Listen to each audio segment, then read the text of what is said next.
Hey,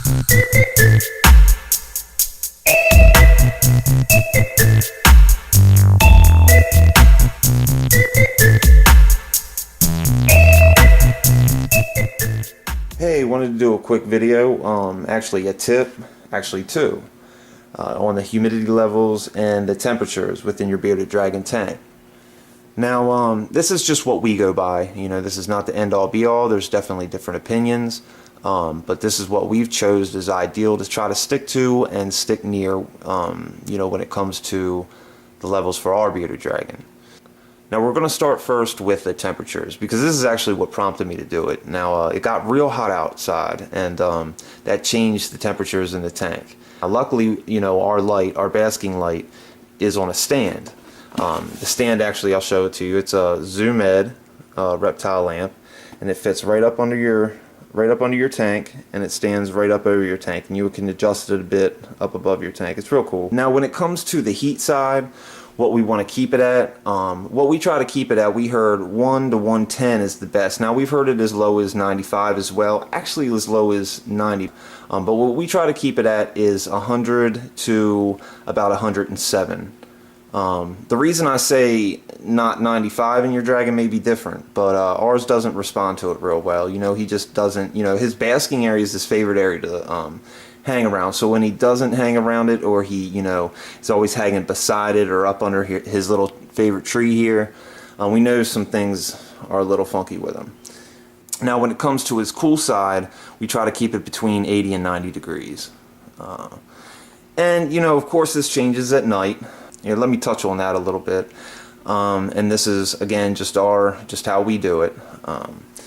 Now when it comes to the temperatures at night, there's a good chance that, you know, unless you like to keep it extremely cold in your house, it's going to be okay. Now I wouldn't recommend, you know, keeping it any lower than 60 degrees.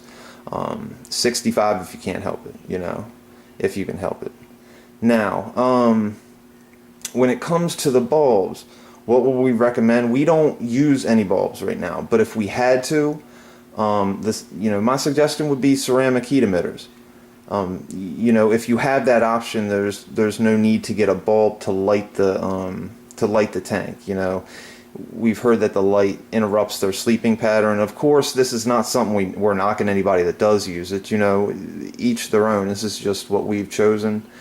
And you know, and at first we were sold on them, and then after research, you know, I came to the decision. I was like, you know, I don't want to do that. And now they say it's infrared, and they say the dragons are unable to see it. What changed my opinion about that was, for checking our temperature, we have a Temp Gun, and let me get that. I don't know where it's at.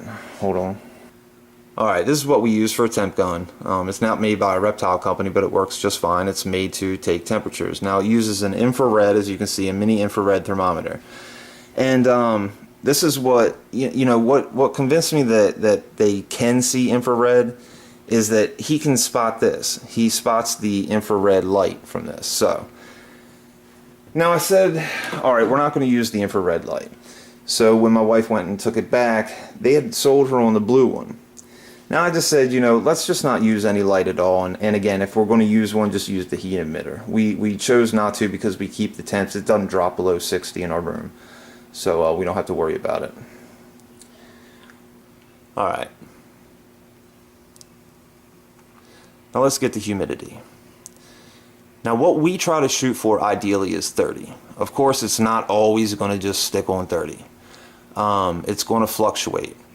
We do not panic if it's anywhere within 10 below or 10 above. And actually, a tip about them shedding, we've heard also that it's good to have it about 40. You know, the humidity and just the moisture just helps them work it off, I guess. You know, there's ways to increase it if you need. There's ways to decrease it if you need. You know, sometimes, you know, there's sometimes, man, it's just really hard to get it to, say if it increases, it's really hard to get it to decrease. It's easier to get it to increase because you can go ahead and stick like a bowl of water or something in there and, you know, give it a little while and it'll probably boost, as well as you can, you know, spray down, you know, your dragon, or maybe stick some vegetables in there and spray them down. When it comes to decreasing it though, one we haven't tried, which we probably need to the next time it does go up, is rice. It doesn't necessarily mean it's going to work, but it won't hurt.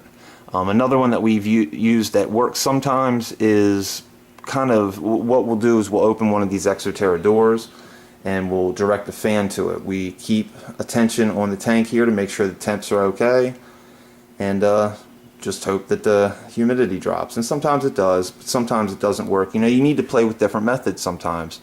But it's about your bearded dragon. You need to make sure that his levels are good, because it's his health that's at stake, if not, you know. So, you know, and just remember, just because your bearded dragon is alive doesn't mean that he's comfortable. I mean, they don't make a sound. They do very little to indicate much of anything.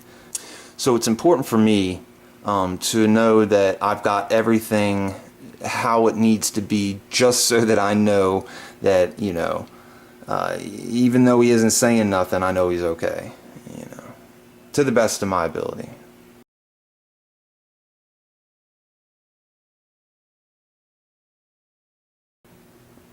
On the left here, you'll find it's you know, it's not made by a Reptile company or anything like that. It's general. You'll find it at any hardware store.